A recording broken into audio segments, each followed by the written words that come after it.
Welcome to Social Work Updates. In this video, we are going to talk about the 5 approaches of social case work. Let's start with existential theory. The human being is not only a living being, he is also capable of being conscious of his own life and giving it significance.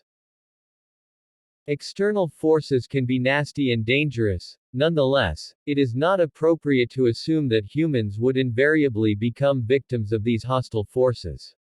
Every person possesses the ability to transcend external circumstances. Men and women, in this view, are the producers of their characters, yet they are also partly creatures of their surroundings. Every individual is a being in the process of becoming, implying that his or her acceptance has both static and dynamic features. Understanding the person indicates that the individual in the process of understanding experiences the static and dynamic characteristics of the other person in his or her here and now, living through observation, imagination, and thought. Understanding is both a mental and an emotional process. Number 2, the cognitive theory. His or her thinking is influenced by his or her society and immediate environment, and his or her behavior is determined by his or her thinking. Emotions are programmed to follow his or her thoughts. If an individual's social functioning differs from established norms, it means that his or her thinking needs to be transformed in order to modify behavior. The mode of thinking needs to change. The idea that humans have latent creative resources that may be used to effect changes in objectives and behavior is also emphasized by cognitive theory. Albert Ellis, a psychotherapist, coined the term rational emotive therapy to describe a simple framework of cognitive theory.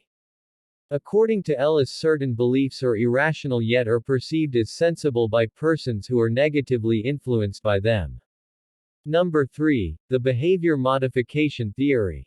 The primary idea of this method is that behavioral issues are primarily the product of prior learning, with some issues being caused by current events and others by physiological variables. Dealing with physiological variables is outside the scope of social workers' responsibilities. The failure to learn necessary adaptive behaviors and competencies as well as the learning of inefficient and maladaptive behaviors were central to the behavioristic paradigm. It may occur as a result of competing events that force the individual to make discriminations or decisions that he or she does not feel capable of making. The maladjusted person has learned improper coping habits that are reinforced in some way, and he or she has failed to learn competencies for dealing with the difficulty of living. Number 4, the problem-solving approach. This method is based on the understanding that life is a continuous problem-solving and problem-solving process. Every person is involved in dealing with his or her troubles at any given time. She or he is capable of dealing at times but fails to manage the crisis scenario at other times. The person or family is assisted in coping with or resolving an issue that they are currently having problems resolving through the problem resolution process.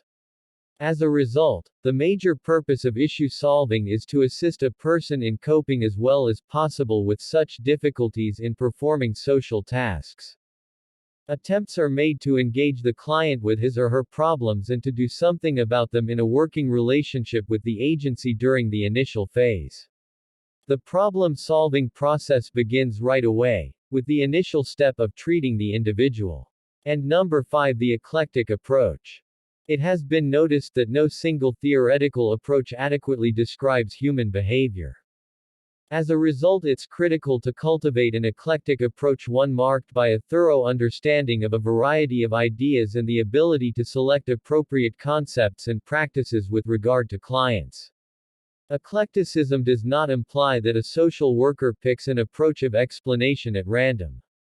Eclecticism, on the other hand, refers to the deliberate selection of a methodology for specific reasons and with regard to a certain customer or clients. That's it. Thanks for watching. For more videos, subscribe to Social Work Updates.